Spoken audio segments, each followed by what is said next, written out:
nos ennemis, ce n'est pas le blanc, ce n'est pas la France. Nos ennemis, c'est l'oligarchie qui tient en otage la France et qui tient en otage le continent africain. Et qui n'a pas de pays. Et qui n'a pas de pays, qui n'a qu'un seul drapeau, le dollar, l'euro ou le shekel. Bonjour à toutes, bonjour à tous. Merci d'écouter François. Le peuple est aujourd'hui dépossédé de son pouvoir. Est-ce que la solution pourrait être la réunion des peuples entre eux? C'est ce que soutient notre invité du jour, bien connu pour ses prises de position fortes. Président d'ONG, chroniqueur politique, figure de proue du mouvement panafricaniste, Kémy Séba dénonce un néocolonialisme.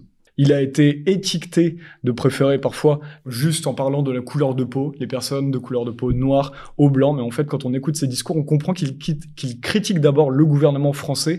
Patrice Talon est un pion ou un co-contractant de cet impérialisme-là.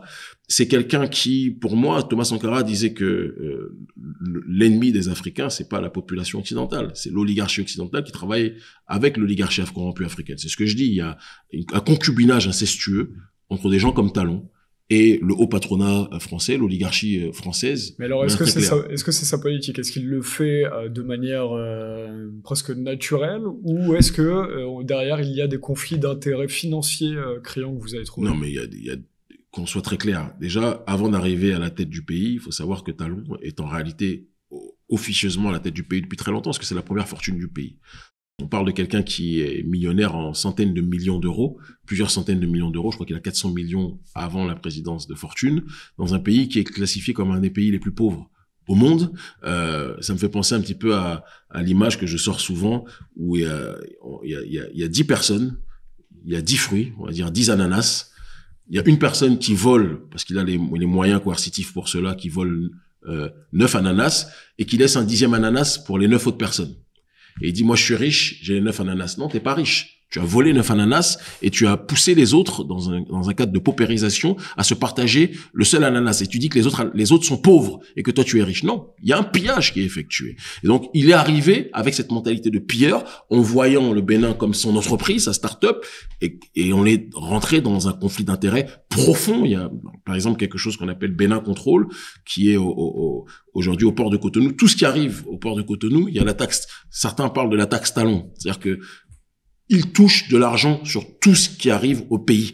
Les gens l'ont élu en pensant que, étant donné qu'il était déjà riche en arrivant au pays, il allait pouvoir justement ne pas chercher à voler comme d'autres le font. Alors qu'en réalité, il n'a rien fait d'autre que de chercher à accentuer le monopole qui est le sien, dans vraiment une gabégie qui dépasse l'entendement et une prédation qui fait froid dans le dos. Donc, une gabégie. Il y a une gabégie financière qui est très présente dans la réalité du président Patrice Talon, dans la gouvernance Patrice Talon. Il y a une vision qui consiste à croire que le Bénin est aujourd'hui encore un royaume mais n'est pas une république, et que donc il peut se servir dans ce pays sur tout ce qui est du domaine des ressources de ce pays, comme si c'était quelque chose qui lui était dû. On parle du roi du coton, plantation et tout ce qui s'ensuit. Il y a un logiciel qui est très présent dans son esprit et qui se matérialise, qui se caractérise à travers ces situations. En France, effectivement, pour prendre les exemples de multimillionnaires voire milliardaires, on voit bien que celui qui a la plus grande campagne présidentielle au niveau de la publicité, qui va le plus passer à la télévision, aux meilleurs horaires, ou être dans le plus de magazines avant les élections présidentielles, a le plus de chances d'être élu. C'est ce qui s'est passé pour Patrice Talon, par exemple. On n'est même pas dans ça, parce que, comme je vous le dis, Patrice Talon a créé un système politico-médiatique et économique au Bénin, où bien longtemps avant d'arriver à la présidence, c'est lui qui payait déjà la plupart des politiciens. Donc, c'est lui l'ancien président Yahya Boni, qui est aujourd'hui son adversaire, Patrice Talon a contribué à le financer à une certaine période, auparavant, quand Yahya Boni était le président. Il payait tout le monde. Parfois même des opposants, des gens qui se battaient entre eux, il les payait pour avoir la mainmise partout. À un moment donné, il a décidé de ne plus être derrière le rideau et de prendre le pouvoir lui-même. Mais celui qui a le pouvoir économique à 100%, malheureusement, peut décider aussi de la réalité sur le terrain politique. Et on est arrivé à cette matérialisation. Et les élections dans nos pays n'ont rien à voir avec ce qui se passe en Occident. Pour le coup, je trouve qu'il y a quand même beaucoup plus de réalité démocratique en Occident qu'il y en a dans nos pays où les élections, vous n'allez pas vous lever demain pour vous présenter et pour accéder à un poste de responsabilité sur le terrain électoral au Bénin. Ce sont les grandes fortunes qui décident de ce qui se passe au pays. Pour l'instant, ça va changer, je vous le dis, je vous le garantis, parce qu'il va y avoir un basculement au Bénin comme il y en aura partout, comme il y en a un peu partout en Afrique francophone actuellement. Au Sénégal notamment. Au Sénégal, on n'y est pas encore, mais je suis pas du tout sûr que... Il y a des élections prochainement. Il y a des élections prochainement, mais je veux dire, celui qui est le plus gros opposant dans ce pays-là, Ousmane Sonko, à l'heure actuelle, n'est même pas sûr de pouvoir se présenter. À cause des pressions À cause des pressions, il est incarcéré pour des histoires d'accusations de viol sur lesquelles je ne veux même pas revenir. Et évidemment, on sent un complot politique dans cette réalité. Et quand bien même il se présente, j'ai la profonde sensation qu'il y aura une sorte de mur sanitaire du système qui va être créé pour tout faire pour l'empêcher. C'est-à-dire que même les gens qui se haïssent entre eux vont s'unir pour essayer de ne pas lui permettre de passer. Non, les exemples auxquels je pensais, c'était le Mali, le Burkina Faso ou le Niger, où les coups d'État ont permis aujourd'hui d'assainir le paysage politique et de le mettre en conformité avec les principes de souveraineté, de panafricanisme en tant que tel et de droit à l'autodétermination des populations. C'est beaucoup plus ces exemples-là auxquels je pensais. Et donc, pour revenir à Patrice Talon, et pour finir sur ce dernier, quelqu'un qui a déjà les moyens financiers les plus élevés, qui a les moyens médiatiques, puisqu'il contrôle les médias, les plus élevés, qui dispose maintenant des armées, et donc de tous les moyens de pression, tous les moyens coercitifs pour terroriser la population, qui contrôle la justice, on n'est plus dans le cadre d'un président. On est face à un roi, ou un empereur, un prédateur. On est face à du Mobutu. Et il y a d'ailleurs beaucoup de points communs que je vois entre Mobutu et Patrice Talon. Mobutu qui était dans une sorte de valoriser la culture en surface. Donc il y avait une sorte de souveraineté culturelle en surface. Et il y avait une profonde soumission politique et économique en off. Patrice Talon, c'est cette réalité-là. Il y a une soumission politique hystérique qui est maquillée par un vernis de souveraineté culturelle avec la réappropriation des œuvres africaines, etc., alors qu'il est en train de vendre notre pays à l'Occident, et notamment aux entreprises françaises et au MEDEF. Et c'est ce qui vous a valu les critiques envers Patrice Talon, du coup d'aller quelques heures en prison finalement. Alors, certains médias en ont parlé, mais n'ont pas parlé que vous êtes sorti quelques heures après seulement. On est sorti quelques heures après parce que contrairement à beaucoup d'opposants, Patrice Talon sait ce qu'il y a derrière nous au Bénin. C'est ce qu'il y a derrière nous en Afrique francophone. Une force populaire qui vous soutient. Il le sait, il le voit. Il dire que aujourd'hui c'est quelque chose de très lisible, que ce soit au sein de la jeunesse béninoise, et pas que la jeunesse d'ailleurs, parce qu'on est très suivi aussi par un certain nombre d'aînés, que ce soit en Afrique francophone, parce que tout est interconnecté. Il sait qu'on est parmi les voix aujourd'hui les plus audibles de très loin, et qu'on a un gros caillou dans sa chaussure, et qu'on rajoute à ça les alliances géopolitiques que l'on a. Patrice Talon sait qu'il ne peut pas faire n'importe quoi avec nous, et que je suis à l'heure actuelle, je le dis avec une très grande simplicité, son premier opposant.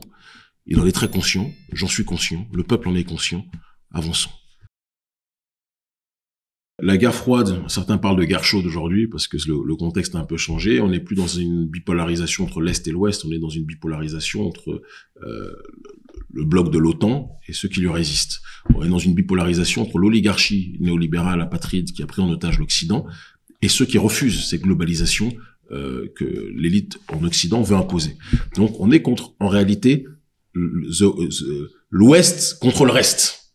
Ou l'oligarchie de l'Ouest, pour être plus précis, parce que même le prolétariat de l'Ouest n'est pas d'accord avec l'oligarchie de l'Ouest. C'est pour ça qu'il faut être très, très précis dans les analyses, à mon sens. Tout à fait. The West contre le reste.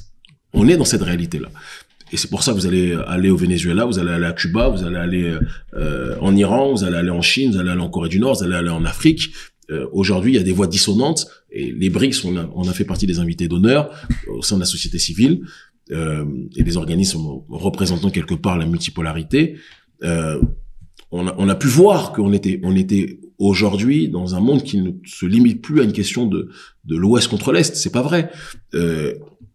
Et j'ai même envie de vous dire qu'il y a une évolution dans le principe du non-alignement. Historiquement, le non-alignement, c'est pour ça que ça me fait rire quand j'entends certains qui vous disent ils sont pas alignés, ils sont ni avec l'Est, ils sont ni avec l'Ouest. Ils ont rien compris. La géopolitique du XXIe siècle n'est pas la géopolitique du XXe siècle. Avec l'effondrement du mur de Berlin et la mutation progressive jusqu'à sa dégénérescence absolue du capitalisme qui a atteint sa folie meurtrière et économique à travers le néolibéralisme économique et sociétal, on arrivait à un monde aujourd'hui où on n'est plus dans une confrontation entre l'Ouest contre le bloc soviétique. C'est pas vrai.